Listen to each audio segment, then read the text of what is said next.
Hey, I'm Sean in St. Louis, and this is the Marketing Gateway. We're out of the office for a couple of weeks, and so we'll close out 2025 with some short episodes about the lessons we've learned from marketing this year, and also the things we need to consider about 2026. So let's talk about one of the big topics this year, which is rebranding. There were a lot of changes to familiar brand names in 2025, but many of them were blink and you'll miss it sort of events. Walmart, Google, and Amazon all made some subtle changes to their logos, and Apple TV dropped the plus from its name.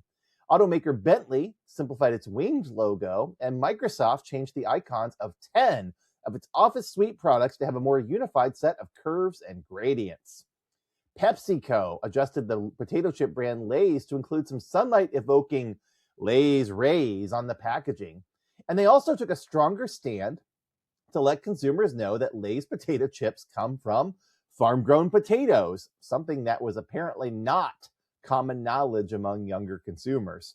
There was also a big rebrand this year for the online platform Grammarly, which first acquired the email client Superhuman in July, and then announced its plans this fall to rebrand its own platform with that name, shifting the name Grammarly into the product category instead. And the goal seems to be for the newly christened Superhuman to have a suite of AI-powered products under the name Superhuman Go. And it's not hard to see the value of having a brand name that promises people that they can do more using specialized AI tools. Lazy Boy also underwent a brand refresh this year, replacing the logo it's been using for 20 years with a new, more stylized logo intended to communicate comfort, warmth, and a stress-free place. In an article for Fast Company, the brand manager explains that consumer research found the old logo was too sterile and didn't communicate any of those things. The new logo even works in some nostalgic elements by basing its design on Lazy Boy's original 1927 logo, which was in use until it was replaced in 1990. So those are some rebrands that went really well. But what about some ones that didn't? Well, one of the worst regarded rebrands of the year involved the Philadelphia Museum of Art. Now, you wouldn't think something as institutional as a public art museum could possibly whiff on a rebrand, but they did. First, by changing their name to the Philadelphia Art Museum, then letting their director and CEO explain that this would enable the community to start referring to the museum as FAM, P-H-A-M.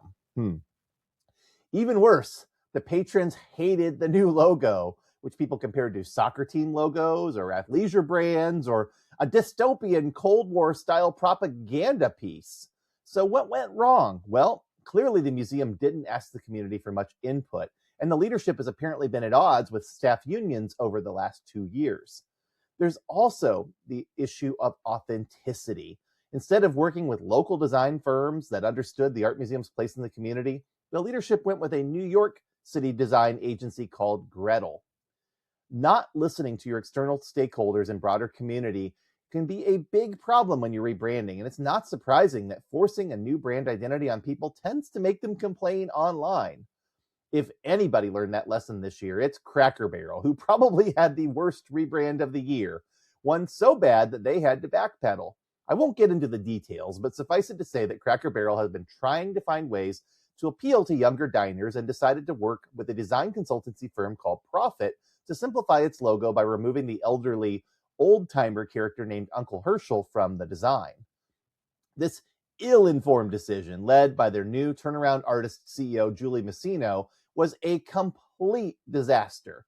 Because if there's one thing the Cracker Barrel brand is known for, it's for being a nostalgic serving of comfort food along America's roadways. Everybody felt a need to weigh in on this, even President Donald Trump. And Cracker Barrel ultimately had to restore the logo, fire their design agency, and make management changes to appease stockholders upset by the uproar. The company has also paid a price in the third and fourth quarter in terms of driving customers away. Part of that might have to do as well with the changes that they've made to their food and their menus.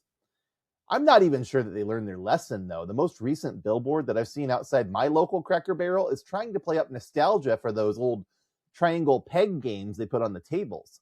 If the brand was trying to appeal to a younger crowd before, that campaign seems to miss the mark by about 20 to 30 years. It seems to me like firing their research agency and getting some fresh consumer insights might be the sensible next step. And Hey guys, I'm in the business. So, what can we learn from 2025's rebranding efforts? Well, small changes generally don't attract that much attention, and changes that are grounded in good research and long term strategic thinking can do really well, provided they don't upset the apple cart. But when you make drastic changes, you'd better make sure you're listening to the voice of your customers, your stakeholders, and the broader community, or else you may have a disaster on your hands. Well, I'm Sean in St. Louis, and this has been the Marketing Gateway. See you next time.